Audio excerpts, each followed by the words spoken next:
How do you give preschoolers the skills they need to navigate life's trials? How do we help them find the words to describe their emotions? Today, we'll be learning about how to help our children gain responsibility for their own emotional well being so they can find strength and power, knowing they have the skills to be able to handle whatever life throws at them.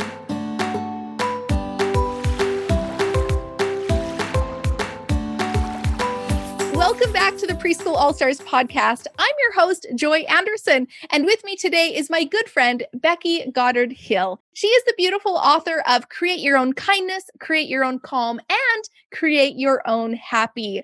Welcome to our podcast, Becky. Thank you. I'm absolutely thrilled to be with you. Very exciting. I was so excited to hear from our good friend, Maggie Woodley. She put us in touch and she said, Joy, you need to know about my good friend Becky because she put together this beautiful book series to help our children and students be responsible for their own emotional well-being so that they can have wonderful lives as they grow and develop. So Maggie, thank you first off for introducing us. Becky, tell us, how did this get started? Where did you come from this idea of I'm going to write this book series because I truly want to help children?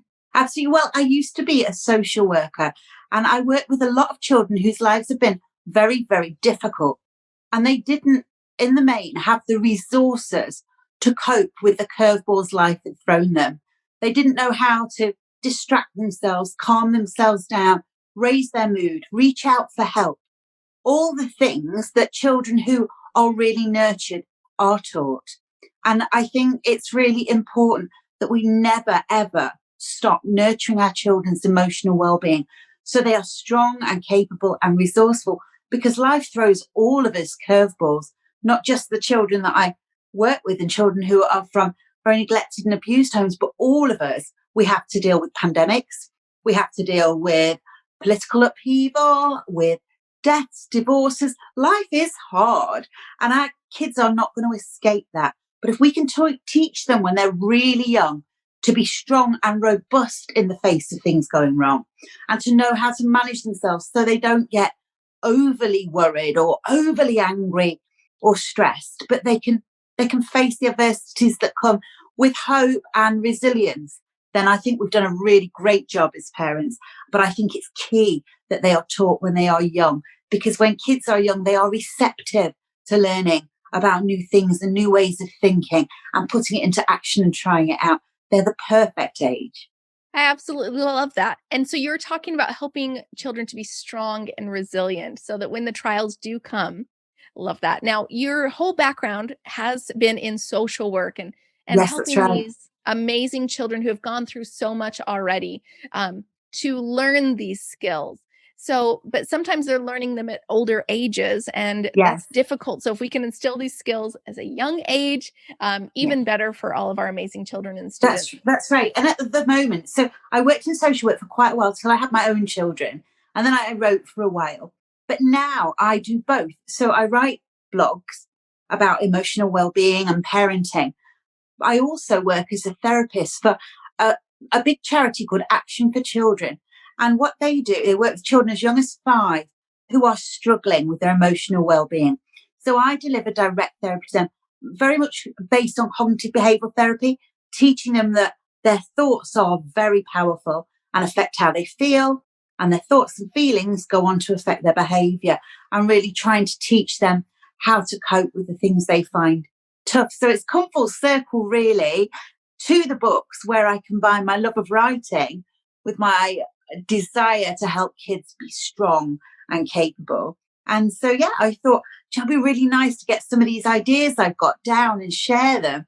Things I'd done with my own children, things my parents taught me, great tips I'd heard from friends. And I love writing little activities because I think if kids are having fun, they're learning.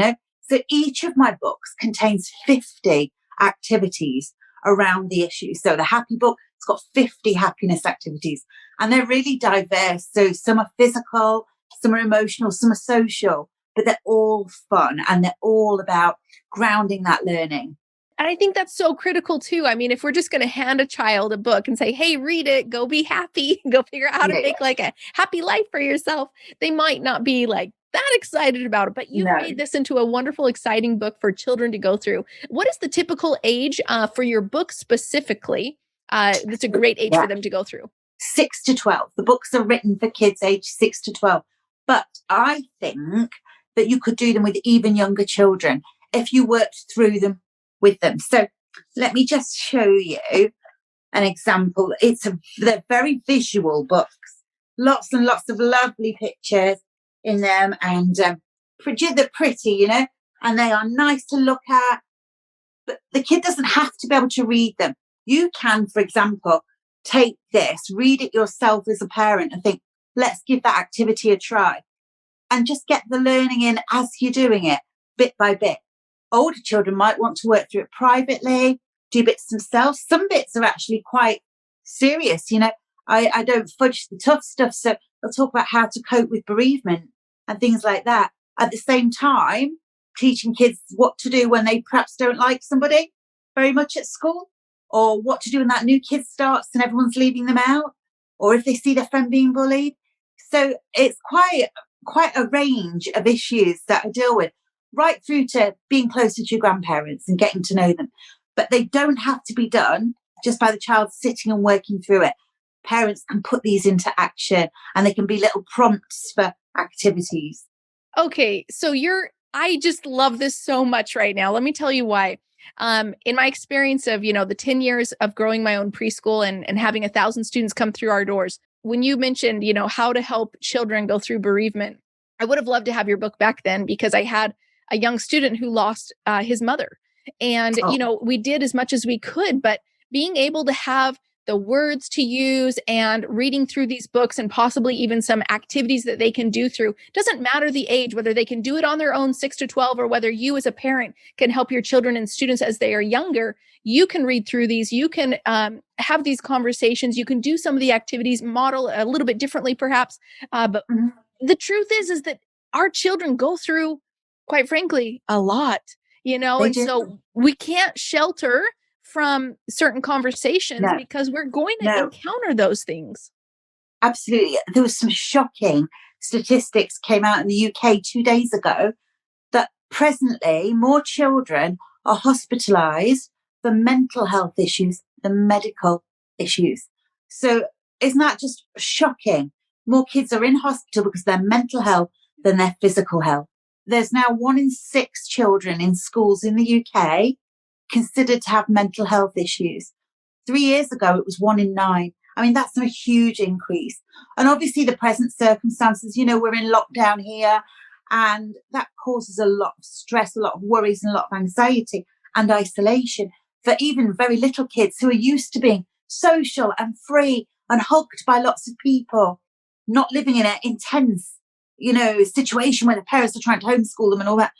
But generally, that's an awfully worrying rise. So we can't ignore emotional health or mental well-being. We have to address it to protect our children, so they aren't so fragile and they aren't so easily knocked by life, but that they've got the skills to work through what's wrong, to find the helpers, to distract themselves, to calm themselves down, to soothe themselves.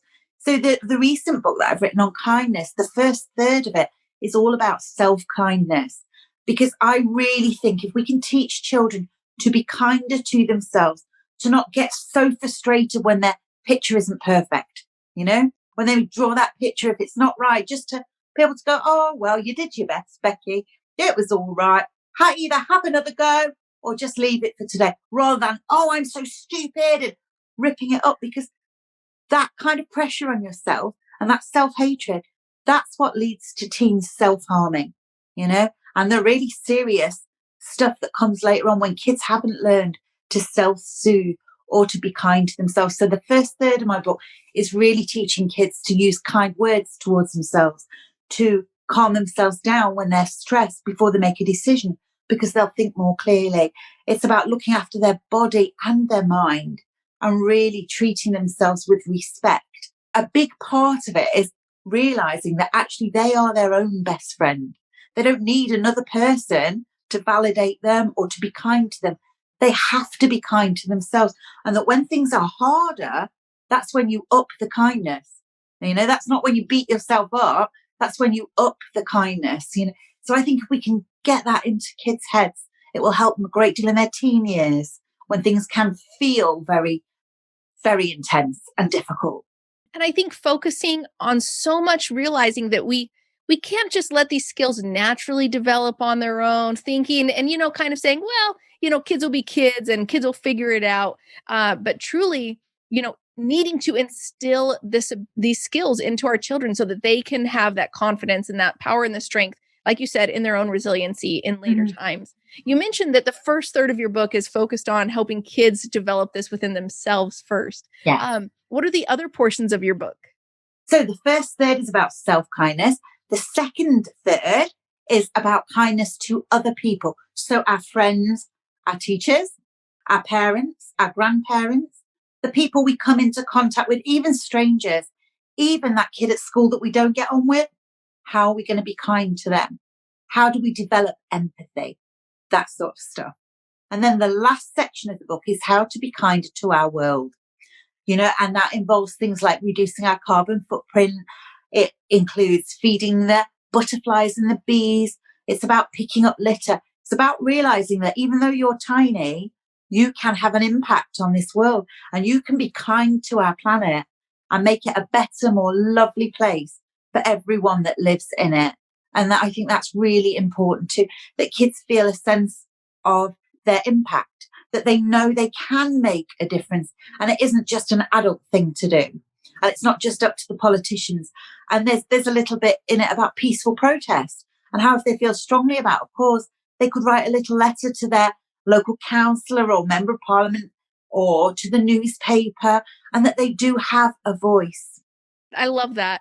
And I've also heard this phrase, and I use it sometimes with my kiddos, if they want to do something, or it might be okay if maybe one person did it, but then we have to ask the question, like, if everybody did this, would it make it okay? Right. I will say, we were on a walk on a hike and one of our friends that we were with, was peeling an orange and just, tossing the discardings right onto the outside trail. And I was like, okay, like I wouldn't necessarily do that.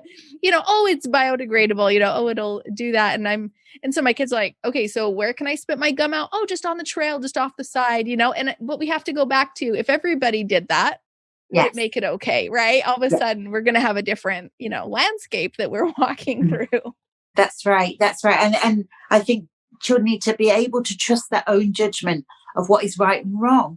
And that's something that if we can get them to make those choices and those good decisions when they're young, rather than just absolutely following what other people do, that's going to really help them later on with peer pressure, I think, and keep them safe in that respect too. So, yeah, I'm very big on kindness. I think it's really the key to happiness, not just for other people and your relationships, but definitely for yourself too. Each of the activities in the book is backed by a little bit of science.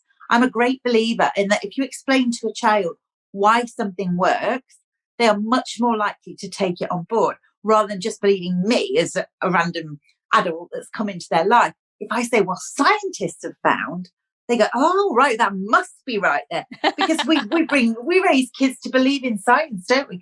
And so each of the activities, every one, has got a tiny bit of science behind it to explain how it works. And one of my favorite bits is about gift giving. Kids love to get gifts, don't they? They love it. Oh, it's Christmas or Diwali or whatever festival they celebrate. Gifts, and they get this little buzzy high. But scientists have found that bit of your brain that is activated when you get a gift, the exact same part of the brain is activated when you give a gift, and that you feel the same reward and you get that buzz. And because it's such a great feeling, you chase it. So my daughter, for example, always made me things when she was little. Always. She was drawing me pictures. And because she got such a good reaction and such a good feeling, it would spur her on to do more and more. So if we encourage our kids to be givers, even if to start with, we have to push it a little bit, why don't you make that for your grandparents? Or, oh, it'd be really nice to write a lovely note to your friend. Or we really encourage that. It will become something that they almost chase because it feels so good. And they will become really great friends and siblings and really good grandchildren and neighbours and parts of our community, so just understanding the science is really impactful. And being able to serve brings so much happiness into our lives. So So much. let me ask you a question, because this is probably the root of every parent and educator of preschool age kiddos right now.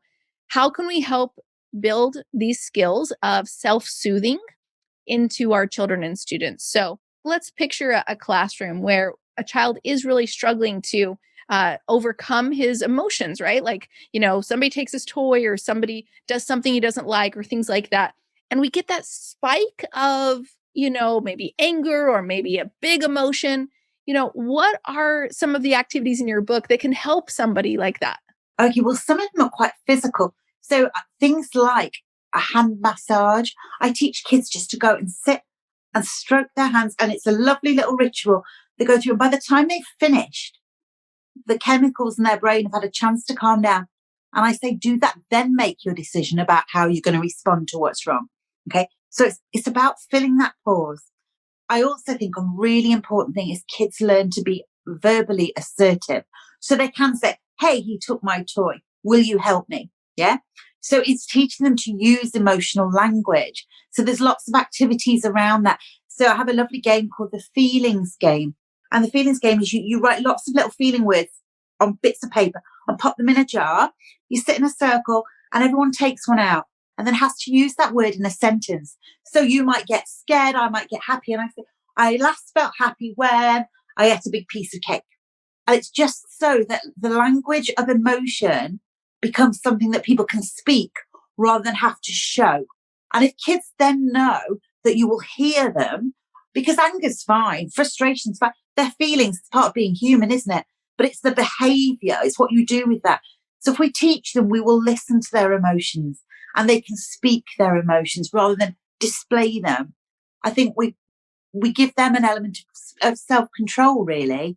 So teaching them to soothe themselves physically so they can think more clearly, but also giving them the language to be able to express themselves without being violent or aggressive or distraught makes them feel more powerful.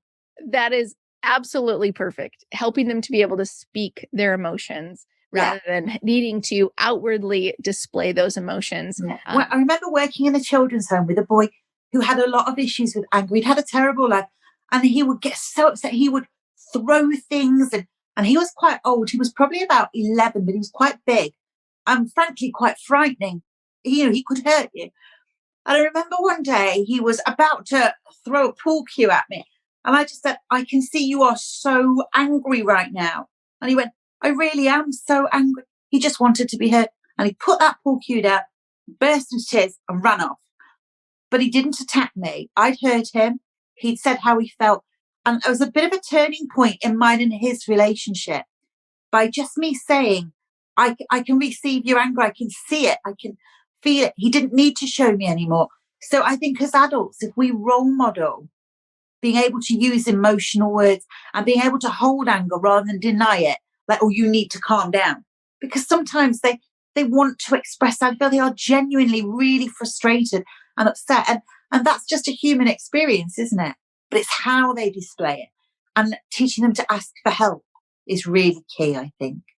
And realizing too, they're going to have bad days just like we have bad days. Yeah, I mean, how many times do you just want to cuddle up in bed or on a couch or just kind of like you're done with the day? Well, kids have that too.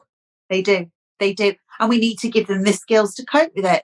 I know if I can't find my keys and it's taken me 15 minutes to find them, I am ready to throw them at somebody when I get them. But I wouldn't. But probably what I would do is go, and get that verbally, get that tension out. And then perhaps I'd shrug my shoulders, do a bit of PMR, progressive muscle relaxation, and I would shake it off. But kids might only know to throw it. They might not know that if they release tension physically, that it'll let it out emotionally, So we need to give them those skills. And like you said earlier, Joy, don't think that they automatically will have been taught this at home or that it will have gone in. Sometimes things get missed, but also sometimes kids are slower learners. It takes them a lot. And some children are more sensitive than others and more emotionally expressive, but we need to give them a lovely, rich language of feelings so they don't have to be aggressive with them, and they don't have to keep it all in because they don't know how to healthily get it out. That is 100% perfect. I love this. All of it. Oh my gosh. Now I know that I'm going to go grab a copy of your books right now for my own children. Where can our listeners find your books? You have 3 amazing books: Create Your Own Kindness, Create Your Own Calm, and Create Your Own Happy. That's right. They're all available on Amazon and places like Book Depository, and in the UK in lots of different bookshops as well. But yeah, overseas, definitely Amazon is the place to go for them.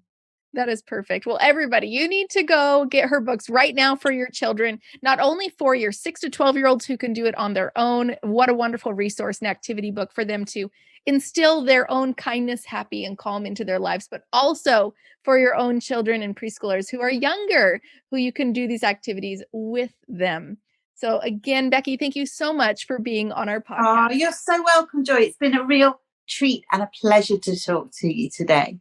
If you love today's episode, then you are going to love this. I want to give you a free gift in your hands. This is a copy of my book, Start Your Preschool, and I want to get it to you for free. Yes, I said for free. It is a 300-page book. It'll help you learn the step-by-step process to actually starting your local or your online preschool. Every single step that I walked myself through, as well as the thousands of women who've created their own successful preschools, have gone through the exact steps listed in this book. Not to mention, I also share 20 amazing women's stories. So you can see how not only did it work for me, but it works for amazing women just like you as well.